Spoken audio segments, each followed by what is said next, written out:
4.3 평화재단 이사장을 도지사가 임명하도록 하는 조례 개정안을 두고 제주도와 재단 이사회가 극심한 갈등을 보였는데요.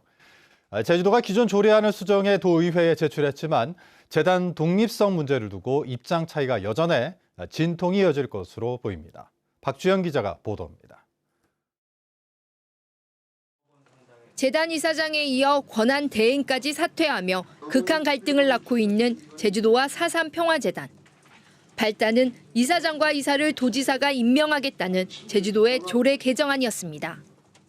갈등이 수면 위로 떠오른 지 한 달 만에 제주도가 대폭 수정한 조례 개정안을 내놨습니다. 이사장을 임원추천위원회를 거쳐 도지사가 임명하지만 사전에 재단 이사진의 의견 수렴을 의무화했습니다. 도지사가 임명하겠다던 재단 이사도 이사장이 임명하는 것으로 고쳤습니다. 제주도 담당 실국장 1명이었던 당연직 이사를 도의회 사무처장과 교육청 4.3 평화인권 교육 담당 실국장 등 3명으로 늘렸습니다. 조례안에는 도민과 유족들의 보편적 의견을 반영하기 위한 내용들을 담고 있는데 입법예고 기관을 통해서 의견을 수렴했습니다. 이번 4.3 평화재단 조례안에 그 내용을 수정 반영을 했습니다. 하지만 4.3 평화재단 이사들의 반발은 여전합니다. 임명 전 이사회 의견 제출은 법적 구속력이 없어 여전히 도지사 입맛대로 이사장이 선임될 수 있고 독립성을 보장할 제도적 장치가 없다는 이유에서입니다. 4.3의 정치와 그리고 특정 정치나 특정 정치인에 의해서 휘둘릴 수 있다는 우려는 불식시키기 어렵다라는 겁니다. 이사회 구성의 투명성을 위해서 보다 제도적인 보완책이 마련되어야 되고 그리고 가장 중요한 건 재단의 독립적인 운영을 위한 조문이 빠져 있다는 점도 상당히 아쉽다 이렇게 생각합니다. 제주도가 수정된 조례 개정안을 제출하면서 이제 공은 도의회로 넘어간 상황. 도의회는 일단 12월 임시회에서 조례안을 다룰 예정이지만 상임위 단계에서부터 논란이 예상돼 진통은 당분간 이어질 것으로 보입니다. MBC 뉴스 박주연입니다. 제주 4.3 기록물이 유네스코 세계기록유산 등재에 도전합니다. 제주도는 세계기록유산 한국위원회 심의를 거쳐 제주 4.3 사건 기록물 등재 신청서를 유네스코 사무국에 제출했다고 밝혔습니다.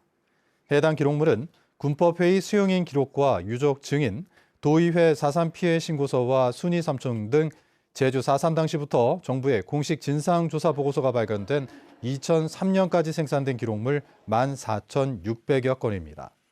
제주 4.3 기록물은 내년에 국제자문위원회 사전심사와 최종심사를 거치게 되는데 오는 2025년 상반기에 최종 결정됩니다. 제주로 가는 여객선 이용객 규모가 매년 증가하고 있습니다. 대형 여객선에서 사고가 발생하면 큰 인명피해로 이어질 수 있는 만큼 사고 대비가 중요한데요. 여객선 침수 사고에 대비한 훈련 현장에 김하은 기자가 동행했습니다. 제주항 북쪽 14km 해상에서 침수로 승객 150여 명을 태운 대형 여객선이 기울어진 상황을 가정한 훈련. 선내에는 비상 대피를 명령하는 안내 방송이 시작됩니다. 현재 한일 골드 스텔라호에서 침수로 인한 선체가 기울어지는 중입니다. 지금 즉시 모든 승객 여러분은 구명조끼를 착용하시고 비상 소집 장소로 대피하여 주시기 바랍니다. 구조대원들의 한쪽 팔에는 선실 내부를 안내하는 영상이 담긴 휴대장비가 달려 있습니다. 영상을 보며 선실에 진입한 구조대원들이 탈출을 안내합니다. 배가 잘 밀고 있습니다. 밖으로 나와주시기 바랍니다. 대피 과정에서 한꺼번에 승객들이 몰릴 경우 발생할 수 있는 깔림 사고까지 최악의 상황을 가정한 훈련. 헬기까지 동원해 바다에 승객들이 빠진 상황에 대한 구조 훈련도 실시됐습니다. 45명의 구조대원이 일사불란하게 움직일 수 있는 건 전국 최초로 제작된 선박 안의 실제 모습을 담은 영상 지도 때문입니다. 도면만 보게 되면은 몇 번을 걸쳐서 봐야 되지만 레스큐 앱을 통하여 구조 활동 시 누구나 화면을 통하여 입체적으로 이동 경로를 파악하여 제주해경은 앞으로 선박 영상 지도를 확대해 나갈 계획입니다. 도내 2만 톤급 이상 여객선 총 5척에 대해서 제작이 완료되어 있습니다. 그리고 앞으로 향후 2024년까지 7척을 더해서 총 12척 도내 모든 대형 여객선을 대상으로 만들 예정입니다. 제주해경의 새로운 시도가 한 해 260만 명이 이용하는 제주 바닷길을 보다 안전하게 만들 것으로 기대됩니다. MBC 뉴스 김하은입니다. 최근 실내에서 빛과 음악을 통해 예술을 감상하는 이 대형 미디어 아트 시설이 명소로 떠오르고 있는데요.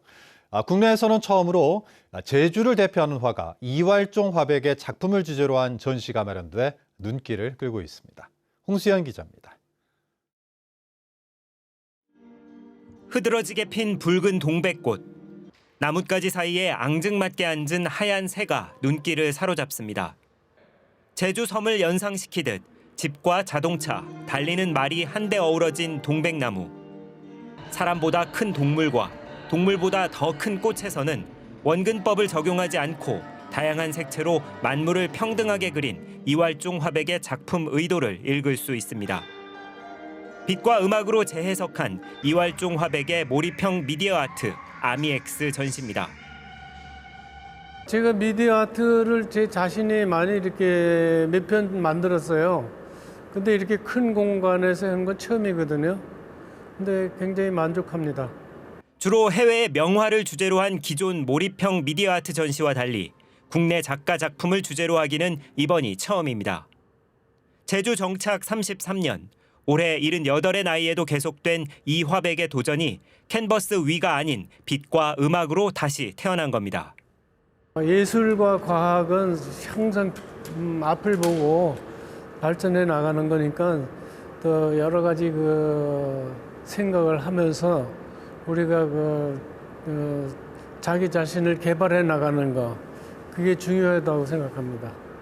1년여 작업을 거쳐 미디어 아트로 다시 태어난 이활종 화백의 작품은 미국 뉴욕과 프랑스 파리 등 전 세계 9곳의 문을 연 빛의 시리즈 전시관에서도 소개돼 제주와 한국의 문화를 알리는 기회가 될 것으로 보입니다. 우리나라에 있는 바다라든지 산이라든지 이런 자연들을 갖다가 아주 해학적으로 잘 표현을 하고 있고, 이것들은 해외에 있는 외국인들도 굉장히 좋아하는 포인트라고 생각을 합니다. 제주의 자연과 생활, 일상과 일탈 등 5개 부분으로 구성된 이번 전시는 내일부터 일반에 공개되고 이후 이응로 화백 등 다양한 국내 작가 작품을 주제로 한 전시도 이어질 예정입니다. MBC 뉴스 홍수현입니다.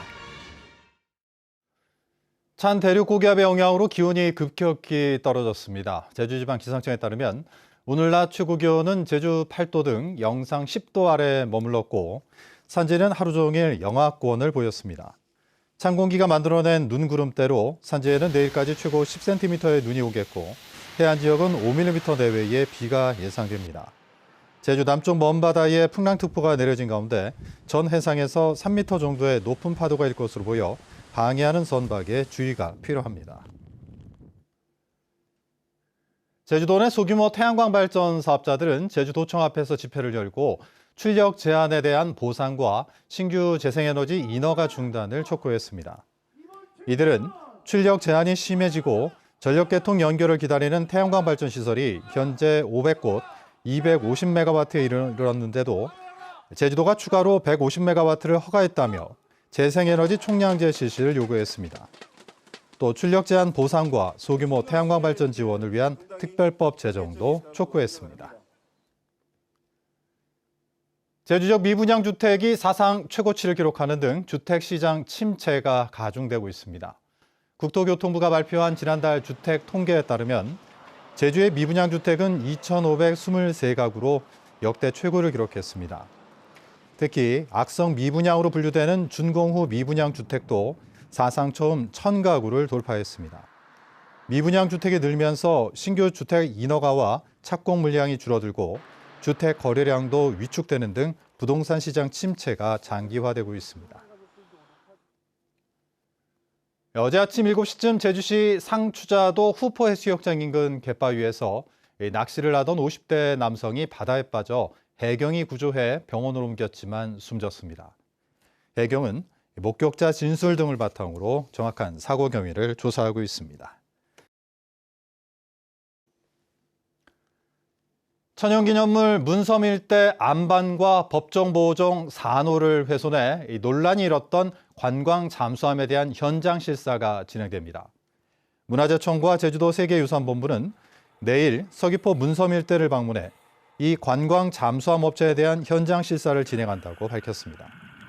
이 업체의 운항 허가 기간이 올해 말로 종료되는 가운데 문화재청은 이번 실사 결과를 바탕으로 내년 이후 운항 여부를 심의할 계획입니다. 제주도 자치경찰단은 중학생 등 청소년을 대상으로 수수료를 받고 담배를 대리로 구매한 20대 남성 등 3명을 청소년보호법 위반 혐의로 입건했다고 밝혔습니다.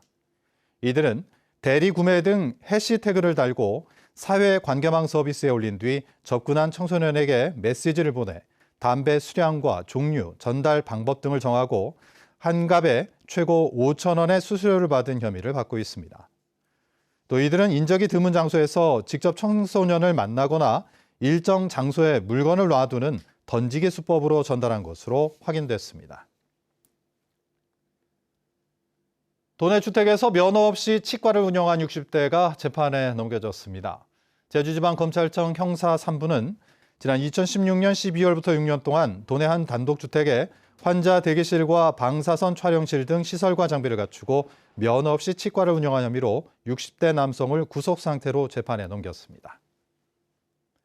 제주뉴스 마칩니다. 고맙습니다.